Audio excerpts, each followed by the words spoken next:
বাড়িতে বানানো মাজা ম্যাঙ্গো।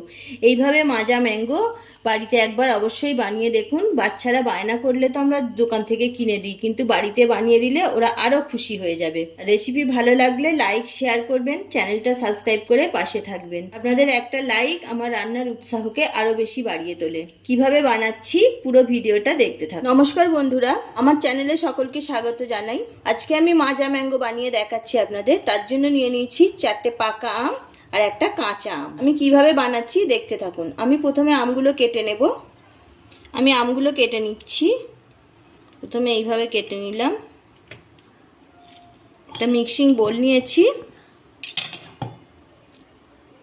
এইভাবে আমগুলো মিক্সিং বোলের মধ্যে দিয়ে দিচ্ছি।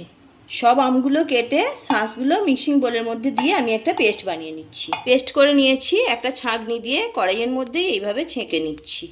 এইভাবে পুরো আমটা ছেঁকে নিচ্ছি। ছেঁকে নিলে আমের মধ্যে যে সুতো সুতো অংশগুলো থাকে কিংবা একটু আধটু যদি শক্ত অংশও থেকে যায় সেটা বেরিয়ে যাবে, স্মুথ পেস্ট হবে। এই যে এই ছিবড়ে অংশটা বেরিয়েছে, এটা আমি ফেলে দেব। একটা পাত্র বসিয়ে দিয়েছি, হাফ লিটার জল দিয়ে দিচ্ছি। 150 গ্রাম চিনি আমি এখানে দিয়ে দিচ্ছি। চিনিটা আমি ভালোভাবে ফুটিয়ে নিচ্ছি। চিনির সিরাপটা তৈরি হয়ে গেছে।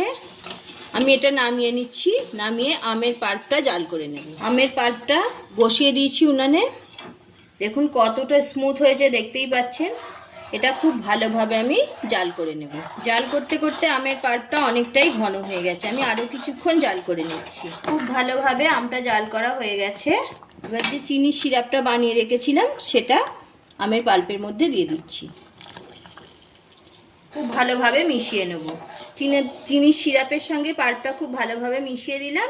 এবার আমি এটা একটু ফুটিয়ে নেব। আমি কিন্তু কোনো ফুড কালার ইউজ করছি না। দেখতেই পাচ্ছেন খুব ভালোভাবে ফুটে গেছে। আমি এবার গ্যাস অফ করে দিচ্ছি। লেবু নিয়েছি এক টুকরো, লেবুর রস দিয়ে দিচ্ছি। লেবুর রসটা দিলে খেতেও ভালো লাগবে। আর এই মাজা ম্যাঙ্গোটা আপনারা ফ্রিজে স্টোর করে রেখে কিছুদিন খেতেও পারবেন। চাইলে ভিনিগারও দিতে পারেন। আমি লেবুর রসই দিলাম। দেখুন কতটা সুন্দর হয়েছে। রেডি হয়ে গেছে মাজা ম্যাঙ্গো। এবার ঠান্ডা হলে আপনাদের দেখাচ্ছি। মাজা ম্যাঙ্গো একদম ঠান্ডা হয়ে গেছে। এবার আমি একটা মাজার বোতল নিয়েছি।